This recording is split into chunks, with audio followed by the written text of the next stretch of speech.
Hi, this is Mike Gant, and this is episode 35 of Bible Mechanics. And I wanted to say a little bit more in this episode about concordances and English translations. So, be sure you've watched the episode 34 to have the foundation for what I'm going to say here. But I wanted to give an example of how a word study can really be helped using a concordance if you're using a good literal English translation. Remember, the whole purpose of a concordance is to find out how a specific word, a specific English word is used in the Bible. Well, a specific Greek word is what you're really after, but you have to use the English to get to it if you don't know Greek. That's what we're talking about. A person who knows Greek for the New Testament or Hebrew for the Old Testament can certainly find great help in a concordance. They can find out what a word means by seeing how it's used in all these various places.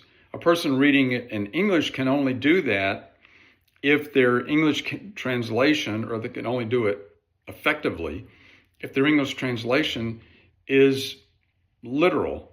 In other words, it translates a word the same way. So I'm going to use a word that is very important in the study of the biblical case for everyone going to heaven, and that word is Sheol. Sheol was the Hebrew word for the place of the dead. When people died, they went to Sheol. Sheol was considered to be below. Everyone who died went there, irrespective of whether they were considered good or bad. Now, where they were in Sheol was affected by whether they were good or bad. And we know this from the New Testament, where Jesus tells a parable of a man named Lazarus who was poor, and a rich man who showed no compassion to Lazarus during their respective earthly lives. And that the word was Sheol in the Old Testament, Hades in the New. But to understand that, your English translation has to consistently use those words for you to, because your concordance is an English concordance. It shows you what the Greek word is, but the arrangement of the words and the way you find them is based on the English. So some translations don't use the literal words.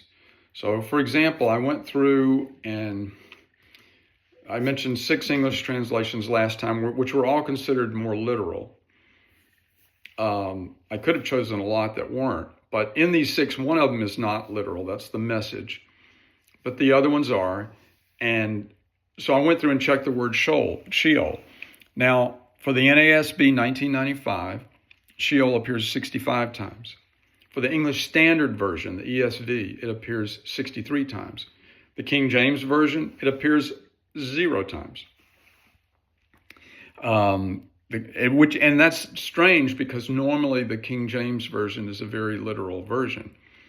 And of course, when the New American Standard and the English Standard Version use the word Sheol, they're not even translating. They're doing what's called transliteration. If you take a word from the original language and just repeat that word and spell it the same way, that's not a translation. That's a transliteration. So you're translating the literal word. Christian Standard Bible got 65, just like the NASB 1995. The NIV, New International Version, 0. The New Living Translation, 0 occurrences of the word Sheol. Now you might wonder what word are they using if they're translating Sheol into something else instead of just transliterating it. What word are they choosing? Well, in those cases, not all English translations would do the same, and there's probably over 100, professionally published translations of the English translations of the Bible. But of the 6 we looked at, the 4 that don't transliterate the word are the King James, the NIV, and the NLT. That's 3, and they all use the word grave. So the translators look at that word Sheol, and they're saying to themselves and to each other, okay, these ancient Hebrews were when they said Sheol, they were talking about the grave, where people go when they die. But grave is a word that speaks of something physical. It can be metaphorical. You say, you're sending me to my grave, that you're going to make me die. So it becomes a metaphor for death. But it's also a literal word for a physical place, whereas Sheol was never a literal word so far as we can tell, as far as I can tell from studying the way the word's used in the Old Testament. It was never referring to a literal physical place. It was always referring to a literal spiritual place. Now, when it comes to heaven, we don't have two different words, for that. We use the same word heaven, and for spiritual heavens and heaven for the physical heavens. So you have to use context to decide what makes the difference, what you choose.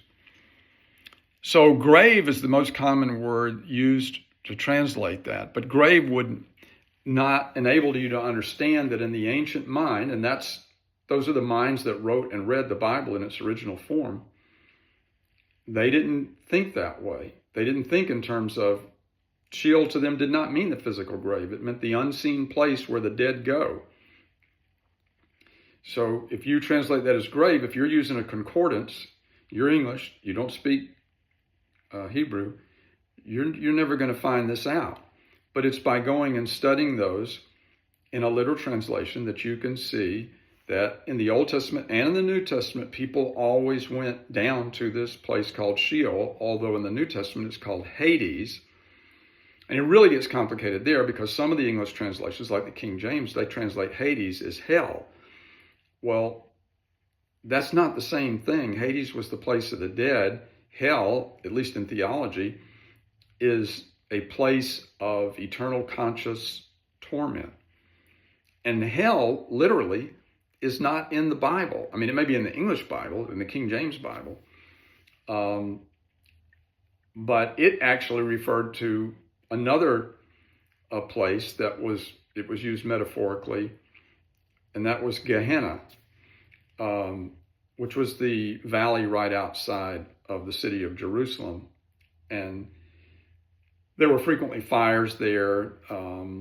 Some scholars believe that it was the trash dump where they burned trash, but that's why it talks about it being a fiery place. And it was a place of judgment. But the dead, to go, just to die and go to Hades is not always a place of judgment. For example, Jacob, was a man of God. And Genesis 37:35, let me read that to you. It has the word Sheol in it. Jacob, he used this word a lot. You're sending me to Sheol. I'm going to Sheol. It's like that old Sanford and Son television show where Red Fox would say, I'm coming to see you, Elizabeth. Because his son was always going to, or somebody was always going to put him in his grave by their shenanigans.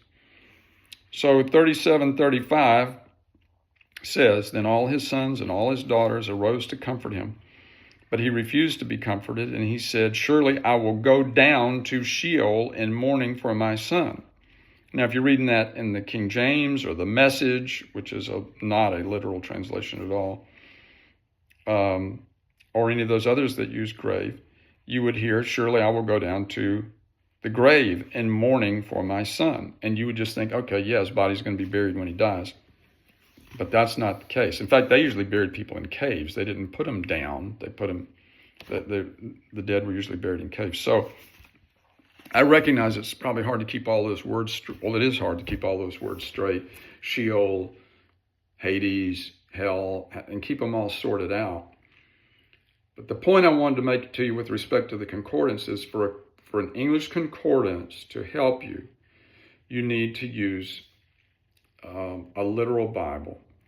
And usually the New American Standard Bible, 1995, the ESV, the King James Christian Standard Bible, there may be one or two others, maybe even more, but certainly less than a dozen of very literal Bibles. And the New American Standard 1995 being the most literal of them, or certainly the most useful literal one of them.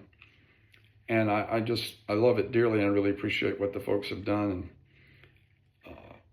And I hope you'll use it too, because the effectiveness of a concordance is affected by the English translation that you use, and you need to use the most literal one that you can to get the most out of the concordance work. I look forward to seeing you next time. Thanks for watching, or at least listening. That's the main thing. You don't have to watch, but do listen.